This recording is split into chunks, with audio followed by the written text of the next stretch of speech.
Hi guys, welcome back to my channel, and for today's video guys ay gagawa tayo ng tutorial about dito sa Legion 3D IS or Imager System. Ayan po, IS. So ituturo ko sa inyo guys kung paano ito gamitin. So bago ang lahat, i-share ko muna sa inyo o ipakikilala ko muna sa inyo itong Legion 3D scanner. Katulad ito guys, magkatulad ito ng Maria Technology at PIP. Pero ito guys, talagang handy lang siya, no hassle gamitin dahil nga isang basto na lang. Wala na po yung tulad ng PIP na nakasabit po sa ating liig. So ito, nandito na po yung pisa niya lahat. So ang gagamitin lang natin dito guys ay yung Android phone na lang po. So meron na po, magda-download na po tayo ng application dito sa Android phone.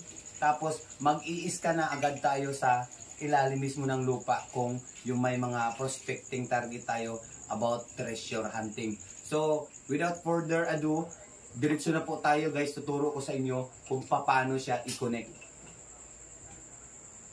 So ayan po, dalawa po itong available natin. Bago po guys ay i-on muna natin itong ating Legion 3D na baston. Ayan po, naka-on na po siya. Tapos dito naman po sa ating Android, ayan, lapit lang po dito. Ayan, tignan natin. So ayan po, pagpasok natin dito sa ating software na GER, ayan po. So pindutin lang po natin itong nasa gitna. Ayan, naka-check na po siya dahil nga po ay na-pair na po natin siya sa Bluetooth. Ayan, naka-Bluetooth connection na po siya doon sa ating baston. So pindutin lang po natin itong next. Tapos yung scan direction po, pwede pong zigzag at pwede po din ng line. So ayan, mas gusto ko itong line. Tapos itong number of line, gawin natin, kailangan natin nasa standard po siya ng 5 lines. Pero mas mabuti pong nasa 10 lines po siya. Tapos ang numbers of step, ito po yung magiging step natin.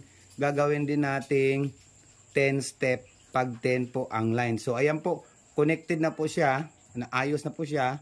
Press lang po natin yung OK. Ayan, i-allow lang po natin dito dahil sinabing mag-prepared ba yung device at saka yung ating apps. So ayan, ready na po siya guys.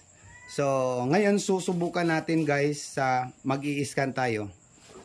Post.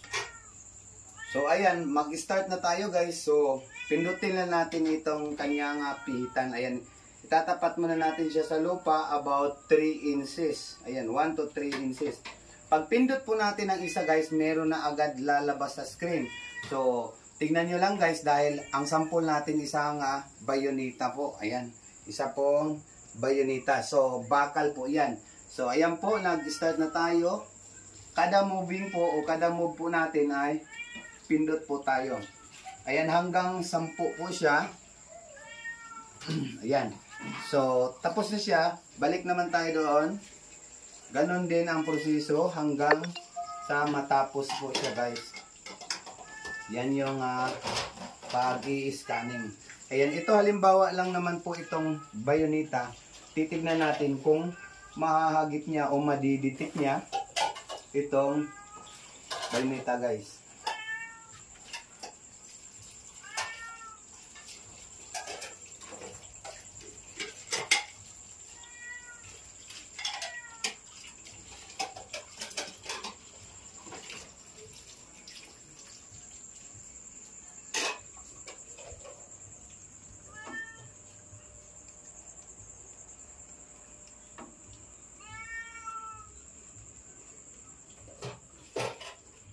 Ayan.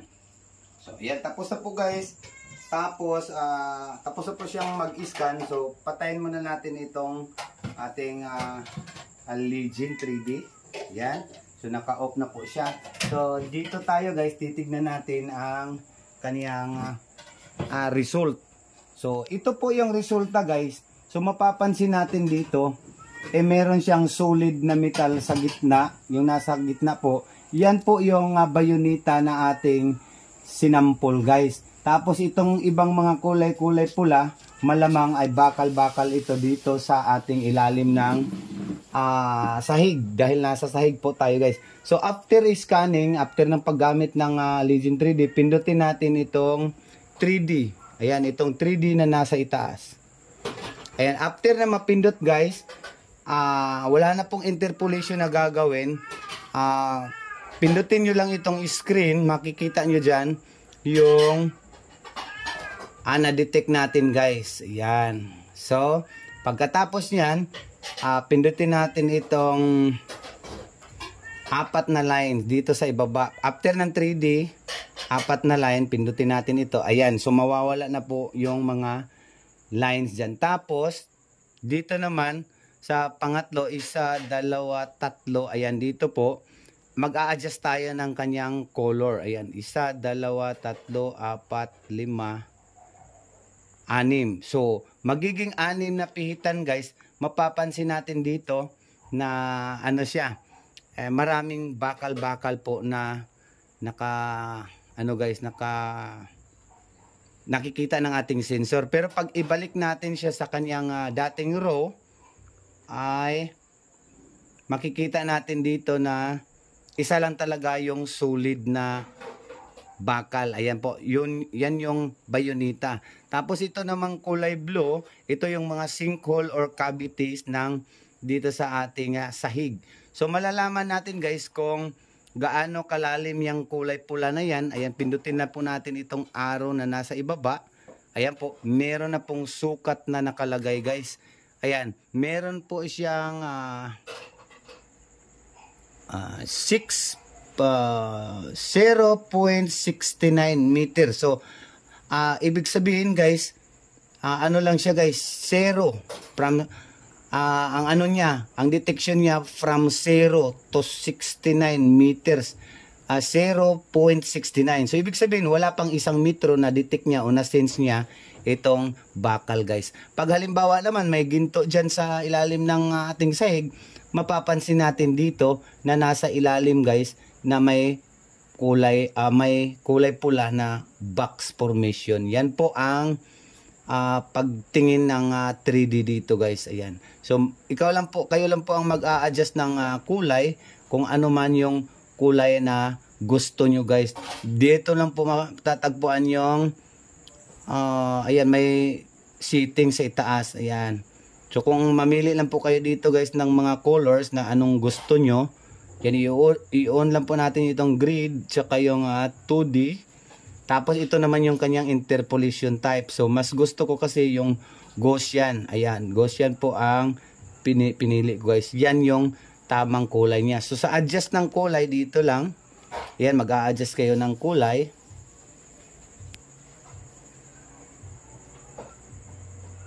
Ayan. Ayan, yan lang po guys ang ating trials ngayon. Ayan, nasa surface lang po siya guys. So ayan guys, so mas mas handy siya gamitin guys, kasi isang baston lang siya at isang Android device. Tapos ito naman pwedeng gamitin guys sa laptop kung meron kang laptop, kung meron kang tablet, pwede po. Ayan po guys, ito po yung ating naging resulta kanina sa sinampol natin, iniskan natin, dinetect natin itong isang bayonet. Ayan po guys, napakaganda po ang kulay niya. Ayan, ito po siya nasa gitna. So ayan guys. So yun lang muna guys ang ating video ngayon guys. Maraming salamat sa inyong suporta at panunood. Please like and share to this video and then subscribe to my channel LTHP TV sa YouTube at LTHP TV page sa aking Facebook page. So maraming salamat.